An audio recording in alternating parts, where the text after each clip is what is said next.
Hello everybody, this is Ayushi Agarwal from A classes. हम पढ़ रहे हैं NCERT class 9 geography chapter 1 India size and location, Bharat आकार और स्थिति। इस चैप्टर का यह थर्ड डे है। अभी तक हम इस चैप्टर में लोकेशन और साइज़ के बारे में पढ़ चुके हैं। अब हम इसमें नेक्स्ट पढ़ेंगे जो एक टॉपिक आता है हमारा डू यू नो का।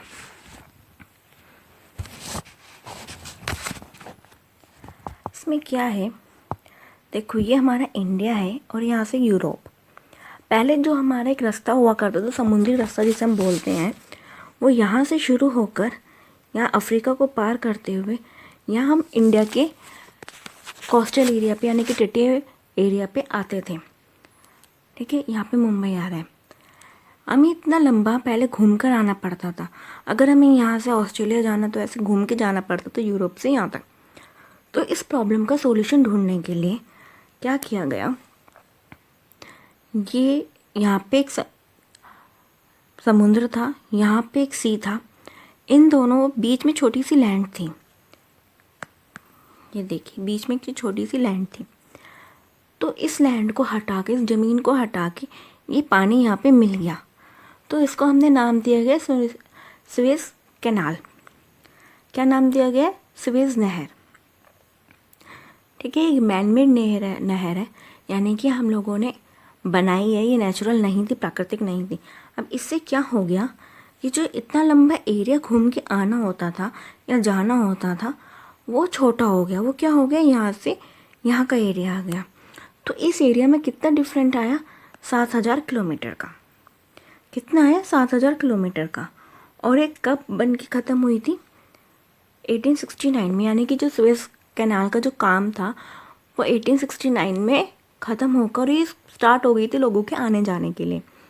आपने अभी रिसेंटली न्यूज़ में सुना भी होगा कि यहाँ पे जो शिप था वो एक फंस गया था, क्योंकि कैनाल इतनी पतली है, ये एरिया इतना पतला है कि यहाँ पे हर एक कोई शिप नहीं चला सकता। तो यहाँ पे जो ट्रेंड होते हैं, जिनको पूरा तरह से ट्रेंड किया जा सकता है, वो ही यहाँ पे शिप चला के यहाँ से यहाँ लेके जाते हैं।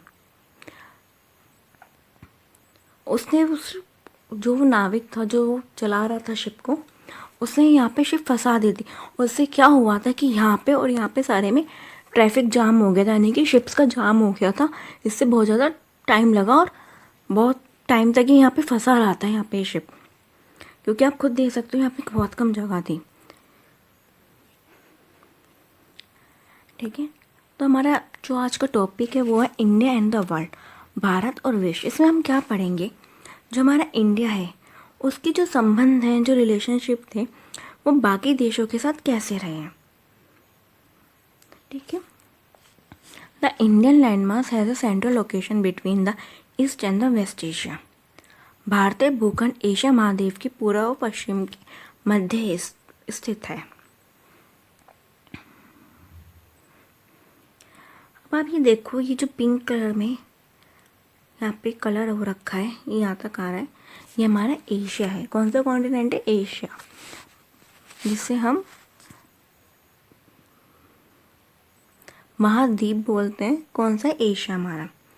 ठीक, तो आप ये देख सकते हो, अगर हम एशिया को बीचों बीच से डिवाइड करें तो ये ईस्ट है, सॉरी ये वेस्ट है और ये ईस्ट है।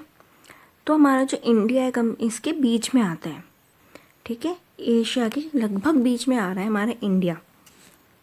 ठीक है, और क्या है, ये एक तो बीच में आ रखा है और ये सबसे नीचे है, दक्षिण में है, साउथ में, यानी कि देखो आप देख रहे हो यहाँ पे ऊपर ऊपर कहीं नहीं, सबसे नीचे आ रहा है। और नीचे हमारी कौन सी डायरेक्शन आती है? हमारी साउथ डायरेक्शन, यानी कि दक्षिण डायरेक्शन आती है। तो ये कहाँ पे हमारा इंडिया? एशिया के बीचों बीच और साउथ में है। ठीक है, the train trans India's ocean routes connect the countries of Europe in the west and countries of East Asia, provide a strategic central location to India.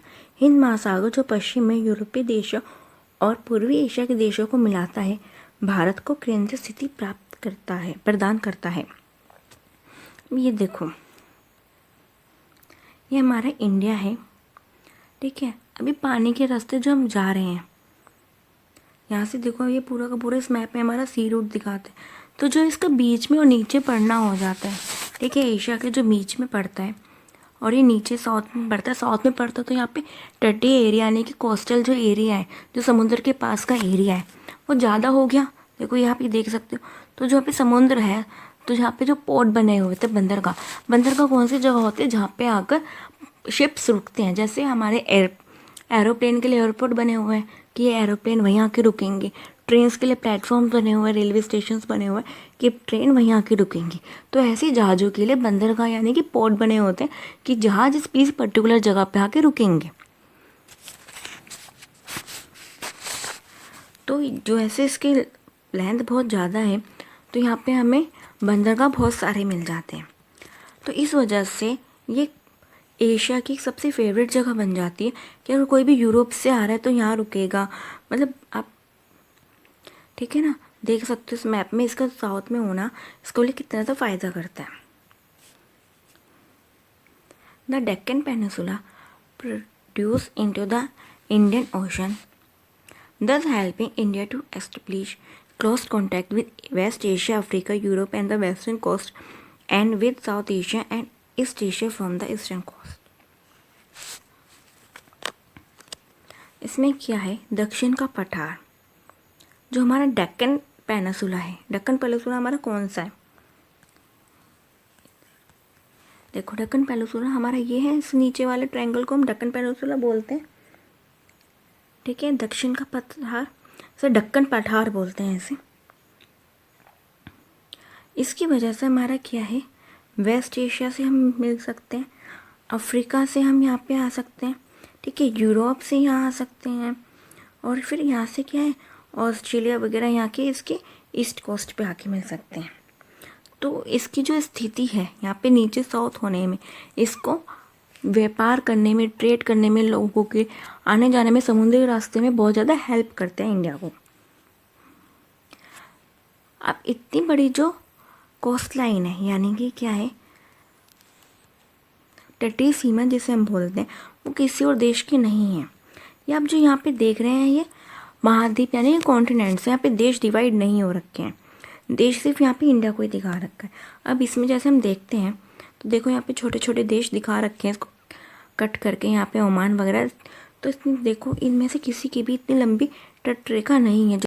जैसा कि हमने अपनी फर्स्ट वीडियो में भी पढ़ा था कि हमारा जो तटीय सीमा कोस्टल लाइन है वो 7516.66 किलोमीटर थी। तो इतनी लंबी तटरेखा सीमा कोस्ट तटीय सीमा किसी और देश की नहीं है, और इसकी इसी वजह से यहाँ पे जितनी भी कंट्रीज़ हैं वहाँ पे इसके पास बहुत ज़्यादा पोर्ट होने की वजह से यहाँ पे ज़रूर रुकती हैं। तो इसकी इसी इम्पोर्टेंस की वजह से सिर्फ एक ही ऐसी कंट्री है पूरे वर्ल्ड में जिसके नाम के ऊपर एक ओशन का नाम, एक समुद्र का नाम रखा गया है, इंडियन ओशन, है ना। इसी वजह से इसका एक महासागर का नाम इंडियन ओशन यानी इसका नाम पड़ा गया है, हिंद महासागर जिसको हम बोलते हैं हिंदी में। India's contact with the world have continued through ages, but her relationship, though the land routes are much older than her maritime contacts. अब हमने क्या पढ़ा है कि जो हमारे जो संबंध थे पानी वाले अभी अभी रिसेंटली शुरू हुए हैं, जो हमारे पुराने टाइम से चल रहे हैं। जैसे कि हमने 6th क्लास में ही पढ़ा था कि लोग कहाँ से हमारे इंडिया में कहाँ से आते थे, यहाँ दर्रों से आते थे, ठीक है। यानी कि पहले के लोग ज़मीनी रास्ता ज़्यादा यूज़ करते थे बजाय पानी के। तो बाद में धीरे धीरे पानी का प्रयोग होना शुरू हो गया, पानी से आना जाना शुरू किया लोगों ने नाव बना कर। तो ये कहना चाह रहा है कि जो इंडिया का जो रिलेशनशिप था वो बहुत पुराना है, ज़मीन का रास्ता बहुत पुराना है, जो पानी का रास्ता है, जो समुद्र का रास्ता है वो भी नया है, उसके मुकाबले नया है, ठीक है। The various passes across the mountain in the north have provided passes through the Asian travels, while the oceans restricted such interaction for a long time. उत्तरी पर्वतों के दर्रों से अनेक यात्री प्राचीन काल में भारत आए, जबकि समुद्री मार्ग से बहुत समय तक ज्ञात ही नहीं था। ये मैंने अभी आपको बताया कि बहुत पुराने लोग दर्रे वगैरह से, जैसे यहाँ पे बोलन दर्रा वगैरह था, देखिए उन दर्रों से यहाँ इंडिया में आए, और ये पानी का रास्ता बहुत टाइम तक ज्ञात ही नहीं था। तो अभी नया मतलब ये कह लो 3-4 हज़ार साल पुराना ही है पानी का रास्ता। पहले लोग ज़मीन से ही यहाँ पे आते थे, पहाड़ों के रास्ते से, पहाड़ आ रहे कुछ भी आ रहे उनको पार करके ही आते थे। These routes have contributed in the exchange of ideas and community since ancient times. अभी जो दोनों ही मार्ग हैं प्राचीन ही है, मतलब दोनों ही प्राचीन है, पर उनसे सबसे ज़्यादा प्राचीन कौन सा? ज़मीनी मार्ग, ठीक है, जो हमारा लैंड रूट है। तो इन दोनों से क्या हुआ, जैसे कि मैंने आपको अपनी पुरानी वीडियोस में भी बताया है कि जैसे अगर हम यहाँ पे जाते हैं, चलो इंडिया का ही ले लेते हैं, एक जना यहाँ रहता है कन्याकुमारी, एक जना रहता है कश्मीर, एक जना रहता है कन्याकुमारी, एक जना रहता है कश्मीर। तो यहाँ का रहना बहना, यहाँ की कहानियाँ सब कुछ अलग होगा।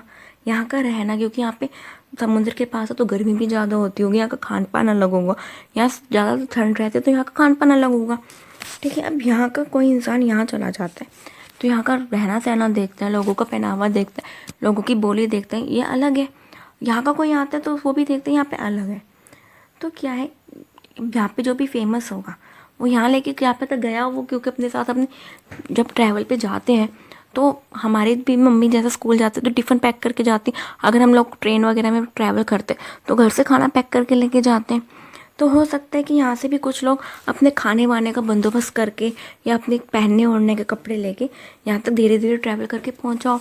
तो उसने जब वहाँ पे लोगों ने देखा हो कि यहाँ पे कितना अलग इंसान आया है, तो ऐसे यहाँ के लोगों ने भी देखा होगा कि यहाँ के लोग यहाँ पे घूमने आए होंगे, तो ऐसे कहानी एक्सचेंज होती है, ठीक है, वस्तु एक्सचेंज होती है। यहाँ से कुछ फेमस चीज़ वो लेके गया होगा अपने पास, जैसे पश्मीना शॉल है वहाँ की फेमस थी, तो ये यहाँ पे लेकर आया होगा, तो वो लोग देख के आश्चर्य कर गए होंगे।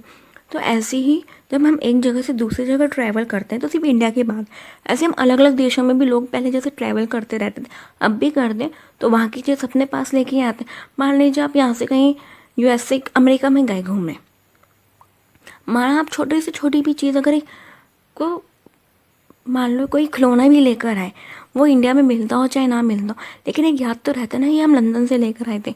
जो लोग अमेरिका कि हम लोग ये अमेरिका से लेके आए थे, और जो लोग अमेरिका नहीं गए थे वो देख के भी खुश होते कि हाँ देखो अमेरिका में ऐसी चीज़ें मिलती, वहाँ के आप कहानियाँ वाक़ई बताओगे। तो ऐसे ही होता है हमारे और लोगों के साथ भी, सबके साथ ही ऐसा होता है। तो इससे क्या होता है, एक्सचेंज होती हैं चीज़ें, कहानियाँ एक्सचेंज होती हैं, वहाँ की चीज़ें एक्सचेंज होते हैं, वहाँ का कल्चर एक्सचेंज होता है। The ideas of the Upanishad and the Ramayana and the story of Panchatantra and the Indus numeral and the decimal system thus could reach many parts of the world. इन्हीं वजहों से, जैसे एक जगह से दूसरी जगह लोगों ने ट्रैवल किया, इन्हीं वजह से जो इंडिया में पंचतंत्र की कहानी आती वो पूरे वर्ल्ड में फैली। रामायण थी, रामायण के पहाड़ जो थे और लोग थे, और पूरे देशों में फैला, पूरे विश्व में फैला, ठीक है। जो हमारे लोगों ने, हमारे यहाँ पे सब ने, पुराना जो लोग थे उन्होंने डेसिमल सिस्टम, नंबर सिस्टम जो निकाला, जीरो की जो खोज करी, वो कैसे करी, अब हमने तो खोज कर दी, ये तो हमें इतने से एरिया में पता है। अब यहाँ से लोग यहाँ पे भी तो गए होंगे ना, ऐसे यहाँ के लोग पूरे विश्व में फैले होंगे। तो जब ऐसे वो विश्व में फैले होंगे तो ऐसे धीरे धीरे लोगों को पता चला होगा कि हाँ ये जीरो की खोज हो गई है, ठीक है, डेसिमल की खोज हो गई है, जिसको हम हिंदी में दशमलव बोलते हैं। The spices, muslin and the other merchandise were taken from the India to different countries. ऐसे ही मसाले, मलमल और जो भी कपड़े होते थे और जो भी सामान होता था, वो ऐसे ही इन्हीं सब रूटों से एक जगह से दूसरी जगह ट्रैवल करने से देश में और जगह फैला। और इसके साथ ही जैसे मैंने अभी आपको बताया कि जैसे कश्मीर में पश्मीना शॉल बहुत मिलती थी, और यहाँ पे कुछ कन्याकुमारी का कुछ फेमस होगा, तो वो लोग यहाँ से अपना सामान कश्मीर में जैसे लोग गिफ्ट करने के लिए, दिखाने के लिए कुछ लेके गए होंगे, तो यहाँ कश्मीर से भी लोग पश्मीना शॉल वगैरह वहाँ का कल्चर लेके आए होंगे, है ना। और जैसे ये बंदा वापस भी आएगा तो वह भी तो अपनी कहानियाँ बताएगा ना कि लोग ऐसा खाना बनाते हैं, ऐसे रहते हैं, ऐसा खाना घर बनाते हैं। तो ऐसे ही जैसे जो लोग यहाँ से इंडिया से बाहर गए वो क्या लेकर आए हमारे लिए, वो लेके आए ग्रीक स्कल्पचर, यूनानी स्थापत्य कला यानी कि वो ऐसे ऐसे स्टाइल्स लेकर आए, जैसे कि मीनार कैसे बनाई जाती है वहाँ पे, ठीक है, लंबी लंबी मीनारें टिक कैसे जाती हैं, गुंबद जिसको हम डोम बोलते हैं, वो कैसे कैसे बनाई गई। गुंबद क्या होता है, जैसे आप कोई इमारत देखते होंगे ना, उसके ऊपर ऐसा गोल सा बना देते हैं ना, उसको गुंबद बोलते हैं। ठीक है, ये ज़्यादातर टॉम वगैरह में मिलता है देखने में। जैसे ताजमहल देखो आप, ताजमहल का ऊपर एक ऐसा चीज़ बना रखी है ना, गुंबद, यानी कि जो चीज़ गोल सी हो। ठीक है, इसको हम गुंबद बोलते हैं, इस टाइप की चीज़ को जो ऊपर ऐसे उठा के बना रखा होता है, ये होता है हमारा गुंबद। ठीक है, तो जब लोग यहाँ से इंडिया से बाहर गए तो वो अपनी कला लेके गए, और जब वो इंडिया से आए तो वो क्या क्या लेकर आए, ग्रीक स्कल्पचर लेकर आए। ठीक है, वेस्ट एशिया से वो मीनारे और गुंबद बनाने का तरीका लेके आए, और भी बहुत कुछ चीज़ें लेके आए बाहर से बनाने के लिए। खाना वगैरह कैसे बनाते, लोग क्या खाते हैं, कहानियाँ लेकर आए वहाँ की, वो देकर भी आए लेकर भी आए। ठीक है गाइस, सो गाइस आज बस इतना ही। इसके आगे का हम नेक्स्ट वीडियो में पढ़ेंगे। अगर आपको मेरी वीडियो अच्छी लग रही हो तो लाइक शेयर और सब्सक्राइब जरूर कीजिएगा। Thank you guys.